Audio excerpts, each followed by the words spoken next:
dia geng. Ramai cakap, oh Mak Rempet tak ada main kereta. Aku pun main kereta juga tapi baru siap dah. Enjin kereta kelisa saya. Tengok sini. Tu dia. I pasang turbo, tukar exhaust, tukar ECU semua. Memang padu lah. Lepas tu tengok sini. Korang teka, aku pakai exhaust apa? Nak laju, pakai Red Leo. Tu dia, nampak? Tu dia. Red Leo. Nak laju, pakai Red Leo. Bos, sini bos. Ya. Sudah siap? Siap. Tadi you tunjuk saya video you buat dyno kan? Ya.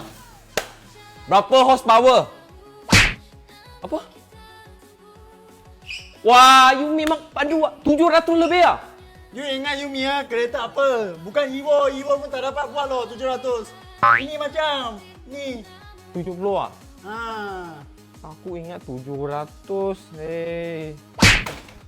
Janganlah nanti rosak. You cakap 7. Okey, tak apa.